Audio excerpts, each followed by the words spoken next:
하나, 둘, 하나, 둘. 하나, 둘. 하나, 둘, 하나, 둘. 됐네. 자, 요 이야기 계속해서 갑시다. 오늘 이게 마지막이에요, 이제. 여기까지가. 이제, 6월 항쟁에 대한 얘기로 넘어갈게요. 6월 항쟁.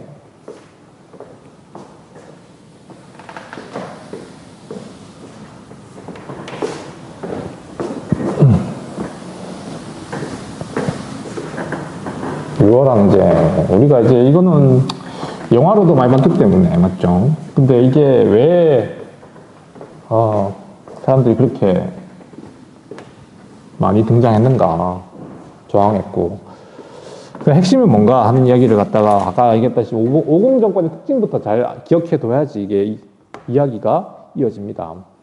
이것도 이제 그냥 온라인으로 하는 거고, 그냥 책의 교과서 내용을 정리하는 수준이기 때문에 많은 얘기는 못 해주겠어요. 그냥 학교에 나오면 영화도 보고 생각해 볼 거리를 만들 수 있는데, 일단 교과서 내용을 정리한다 생각하고 보면 되겠습니다. 자, 일단 배경. 자, 우리 이제 6월 항쟁입니다. 항쟁의 6월 항쟁에 대한 어떤 배경을 한번 살펴보시고요. 그 다음에 전개 과정.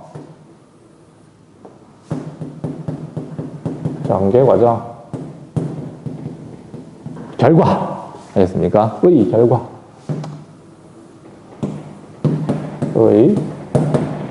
이제 정리하는 걸로 이제 마무리 합시다. 이 6월 항쟁의 배경이 뭐냐면, 말 그대로 이제 전두환 정권에 대한 이제 저항 운동이었죠. 그 전두환 정부가 해왔던 그런 사회정책, 유화적인 사회정책이 있죠. 그런 거는 국민들을 현혹시키는 정책이었고, 정치는 정말 엉망이었죠.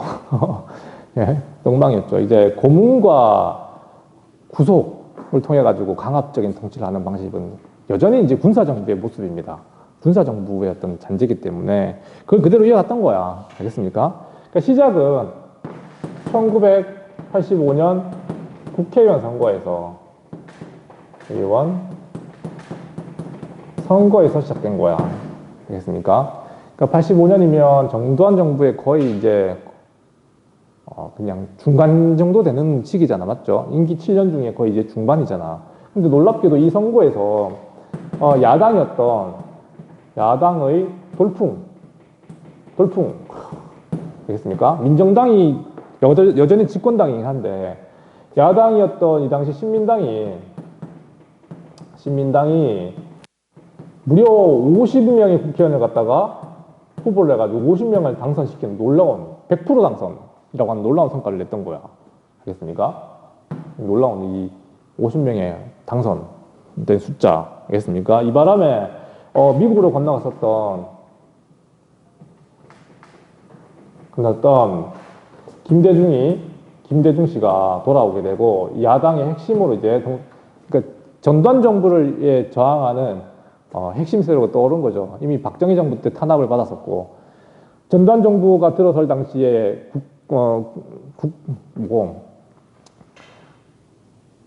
내라는 모 사건. 생각 이제 오후 되니까 이제 머리가 멍해집니다. 지금 몇 시간째 찍고 있어요. 내라는 모 사건을 조작했다 해가지고 사형 판결을 받았는데, 이제 결국에는 이제 다시 돌아오게 되죠.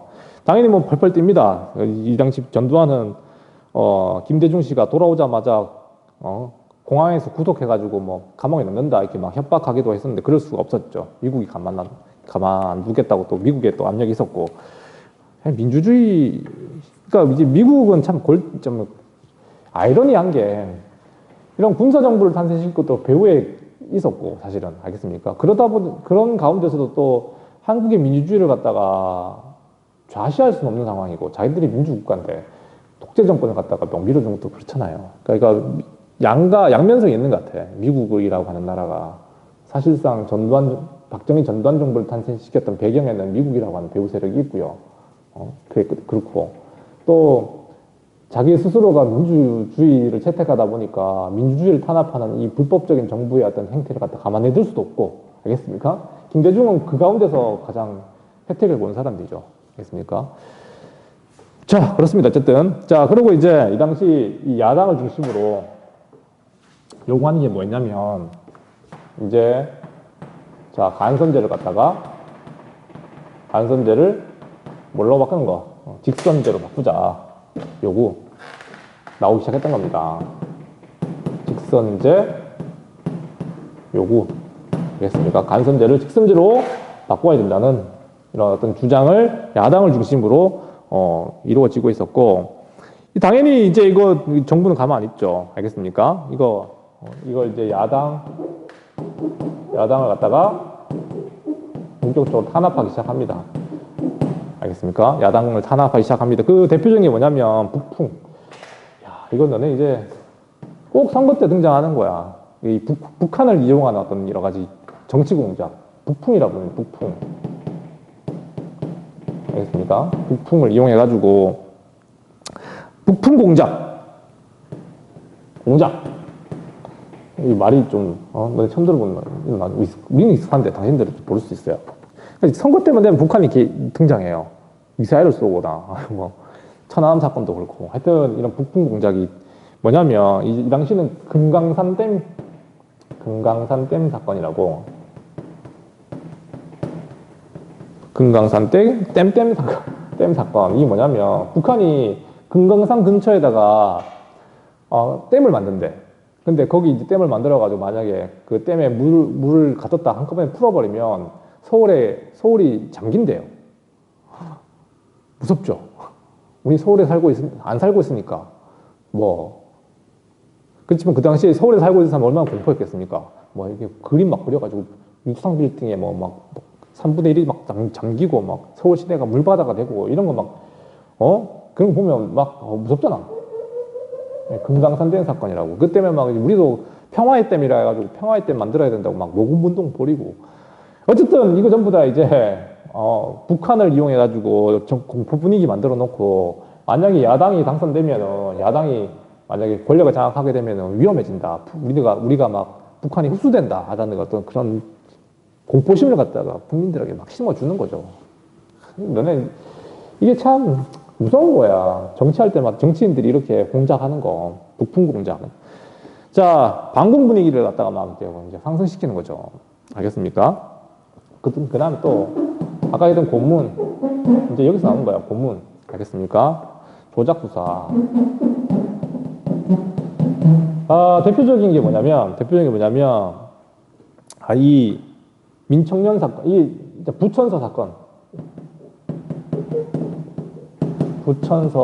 선거문 사건입니다. 이게 뭐냐면 그 당시 그 민주화 운동을 주로 했던 사람들이, 학생 운동했던 사람들이 이런 사람들 많았어요.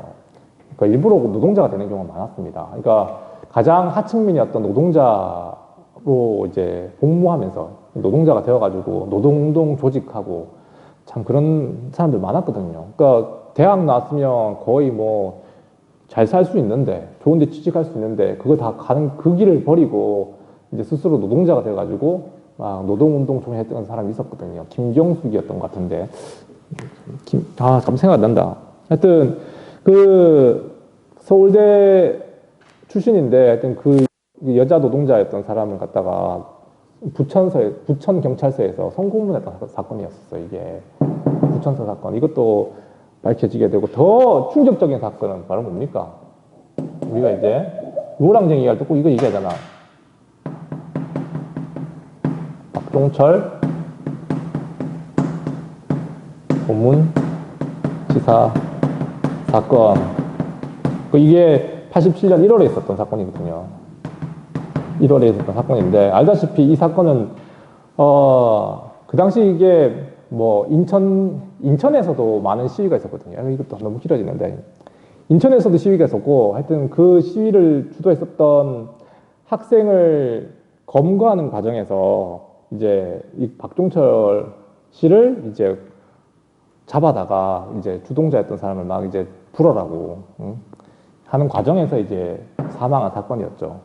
이런 사건이 처음에는 묻혔죠. 87년 1월에 이 사건이 서울대 학생을 갖다가 고문하는 과정에서 죽었고, 이제 이걸 밝혀지면서 이제 우리가 알고 있는 유월항쟁으로 넘어가게 된 거지. 자, 이제 이 전개 과정은 이게 중요한 거는 고문, 조작 수사 이 과정이 드디어 이제 드러나게 된 겁니다. 이 전두환 정부, 오공 정부의 이 어떤 그 살인적인 어떤 그 통치 수단, 이 고문과 이런 걸 더 야당을 탄압하고 반대 인사를 탄압하는 이런 방법이 드디어 드러나게 되면서 이제 유월항쟁이 이어지게 된 거였죠. 자, 어쨌든 여러 가지 이런 어떤 야당들의 직선제 요구 이런 것들과 고문 조작 수사 이런 것들이 이제 드러나게 되면서 이제 정권에 대한 어떤 저항 운동으로 크게 발전해 나갔죠. 이해됩니까? 자, 그래서 전개 과정 이거 봅시다. 일단은 이 87년에 이제 대통령 선거가 다가오니까 야당을 중심으로 이제 대통령의 어떤 우리 지금 간선제였잖아. 간선제. 이걸 갖다가 바꾸자고 하는 어떤 여론이 높아지게 됩니다. 이게 직선제 요구였죠. 직선제 요구.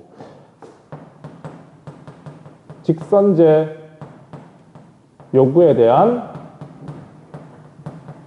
전두환 정부의 대답은 뭐야? 나는 헌법을 바꾸지 않겠다. 이게 4.13 호헌 조치라 부릅니다. 알겠습니까? 자, 직선제, 이 야당을 중심으로 하고 시민단체를 중심으로 했던 직선제 요구에 대해서 전두환 정부의 대답은 나는 헌법 안 바꾼다.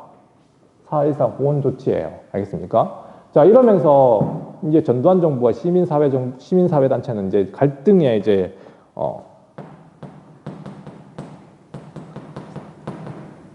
갈등이 더 고조되기 시작하죠. 알겠습니까?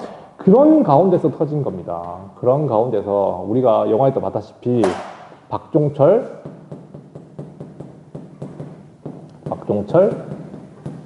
고문치사 사건이 빡 터진 거예요.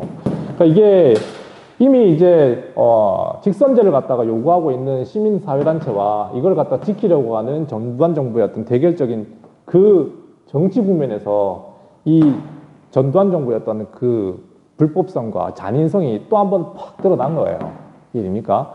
그래서 이게 이제 전면적인 어떤 반정부 운동으로 번지게 된 거였죠. 이제 요 사건 박종철 사건을 계기로 해가지고 전면적인 반정부 운동으로 이제 번지게 된 거였고, 이 당시 시민운동뿐만 아니라 학생들까지 가담해가지고 전면적인 이제 투쟁을 나서게 됐죠. 이해됩니까? 그 가운데서 뭡니까? 그 가운데서 우리가 알고 있는 또 한 명의 학생이 또 죽게 되죠. 이한열 학생 사망 사건. 그러니까 이 과정은 그냥 정리하는 걸로 합시다. 이걸 갖다 하나하나 다 영화에 등장하는 이야기 다 얘기하면서 하면 재밌는데, 이 민주화운동 과정에서 우리가 이런 학생들의 희생이 더 이제 시민들 더 열받게 만드는 거죠.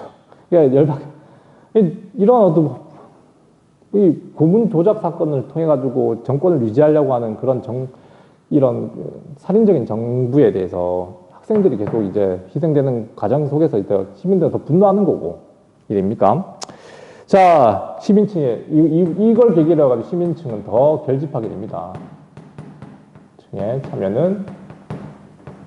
참여가 더 높아지게 되고, 이게 바로 뭡니까? 6월항쟁을 이제 이걸 갖다 우리 6월항쟁이라고 봅니다. 6월항쟁.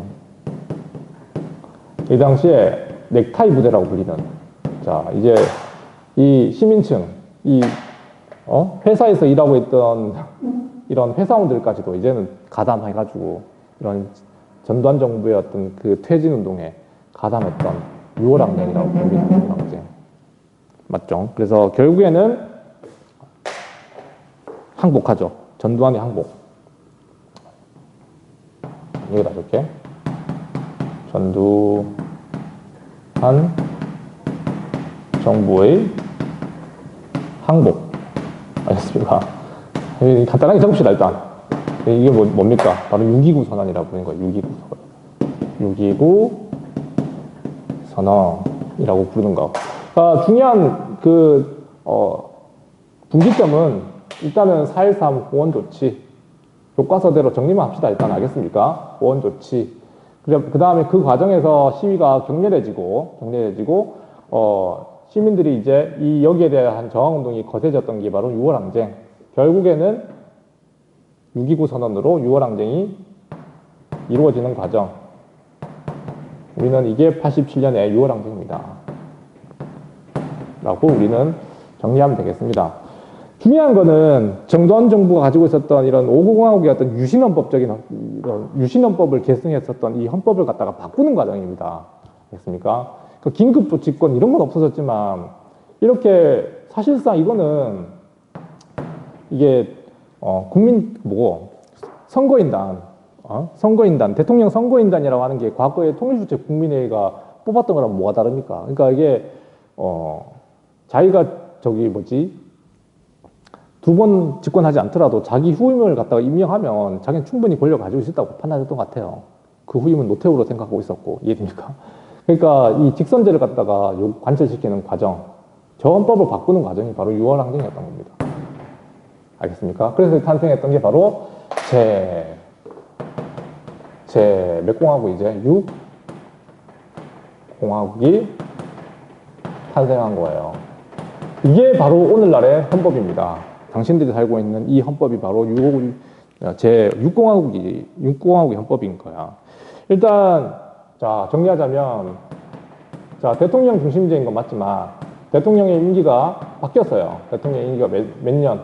이거 5년으로 바뀌었어, 이제. 알겠습니까? 지워버렸는데, 제가 6공화국 다 알고 있는 거예요. 지금 우리 대통령이 5년인 거잖아, 5년. 거기에다가 단임이죠. 오케이? 거기에다가 우리 뭡니까? 직선제잖아. 간선제가 아니고 직선제. 오케이? 요 바뀐 건 이거네요. 맞죠? 대통령 임기가 5년으로 줄어든 거랑 직선제로 바뀐 거.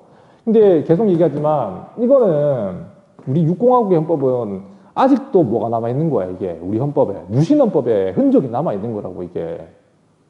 원래 이게 아니었잖아. 우리가 처음에 만들었을 때는 4년 임기에다가 중임제였잖아요. 중임제. 요게 이제 원래 1공화국 헌법이었고, 이거 갖다 계속 바꿔왔었잖아. 맞지? 직선제는 몇 번 계속 바뀌어왔지만. 그러니까 지금 논의되고 있는 가장 중요한 이야기가 뭐냐면, 이 6공화국도 사실은 유신헌법에 흔적이 많이 남아있기 때문에 이걸 원래대로 복원시키자 하는 논의가 없지 않아 있어요. 그러니까 요게 너무 애매하거든요. 5년이라고 하는 거는. 4년도 아니고, 7년도 아니고, 8년도 아니고, 원래대로 바꾸자는 그런 이야기가 지금 조금씩 나옵니다. 그래서 6공화국을 갖다가 다시 한번 7공화국으로 넘어갈 수도 있다고 하는 것도 알아뒀으면 좋겠어요. 알겠습니까? 여전히 우리나라 87년 6월 항쟁으로 바꾼 이 헌법도 유신헌법의 어떤 흔적이 조금 남아있다는 거, 이런 것들. 알겠습니까? 이게 좋다는 게 아니고 꼭 이렇게 가야 되는 건가? 할 수 있겠지만 좀 문제가 많거든요, 이게. 아까 대통령 임기 5년이고 국회의원 임기가 4년이면 이게 선거가 너무 뒤죽박죽이에요. 지금 체제가 그렇거든요. 그러니까 그런 문제점이라든가 이것뿐만 아니라 지방자치제 선거라든가 거기에 없던 교육감 선거도 있고요. 하여튼 이 선거가 너무 많아지게 되면서 좀 이게 너무 복잡하다는 어떤 여론도 없지 않아 있거든요. 그래서 조정할 필요는 있는데 이건 또 많은 정치적 합의가 필요한 문제인 것 같아요. 일로 다시 가느냐, 지금 현행대로 가느냐. 알겠습니까? 자, 이렇게 정리하고 첫 번째 의의는 제6공화국 탄생. 두 번째는 드디어 평화적 시위. 이건 중요한 건데, 평화적 시위의 잡자 그랬다. 끊긴 거 아니죠? 잠깐만요. 승리. 이걸 왜 얘기하냐면, 평화적 시위가 될 수밖에 없었던 이유는 광주 때문에 그래요. 그래서 쌤이 이제 마지막에 얘기해야지 좀 이해가 되는 게 광주가 어떤 의미인지 이해할 수 있어요. 광주 민주화운동 5.18이라고 하는 게, 그러니까 그 당시 광주 시민들이 그렇게 군사 정권에 저항하지 않았더라면은 아마 87년 6월 항쟁 때 그 사람들이, 저 50 세력들이 탱크 들고 헬리콥터 띄워가지고 시위를 진압했다면 어떻게 됐을까? 충분히 그렇게 했을 겁니다. 근데 광주 때 그렇게 광주 시민들이 격렬하게 저항했기 때문에 다시 한 번 더 이걸 또 그런 식으로 진압하는 건 불가능했거든요. 전두환 정부가. 맞습니까? 그러니까 자기들이 그렇게 군합발로 시민들을 죽이고 권력을 장악했지만 또다시 이런 시위가 일어났을 때 그런 식으로 또 진압한다는 건 자기로서 너무 부담이었거든. 결국에는 시위에 항복할 수밖에 없었죠. 그래서 6월 항쟁하고 5.18 민주화 운동은 하나입니다. 하나로 이어진다 봐야 돼요. 알겠습니까? 그러니까 전두환 정부의 탄생과 끝은 전부 다 광주에서 시작된 거라고.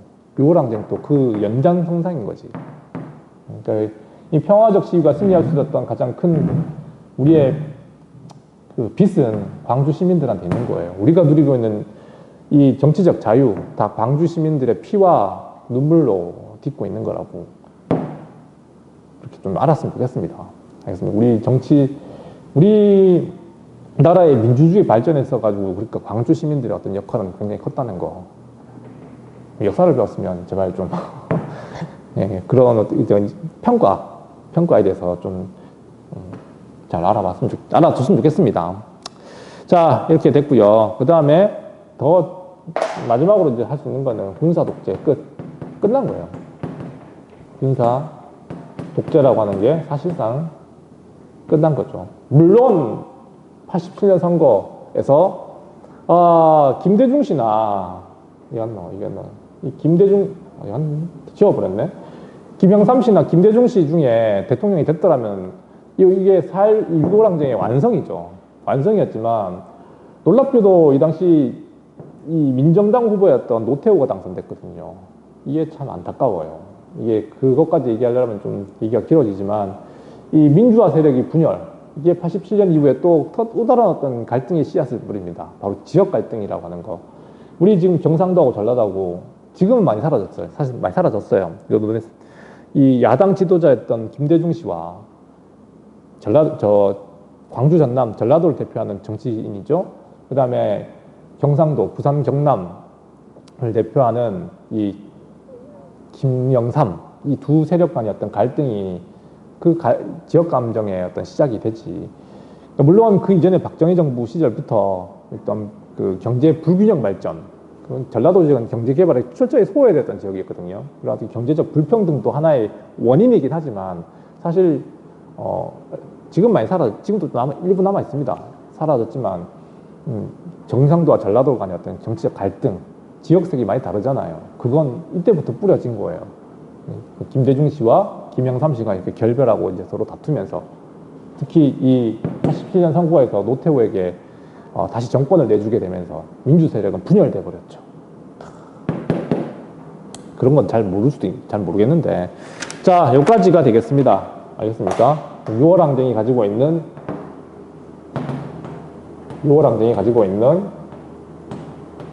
전개 과정과 그 다음에 이런 것들 마지막으로 정리해두면 좋겠습니다. 여기까지 시험 범위예요. 4단원.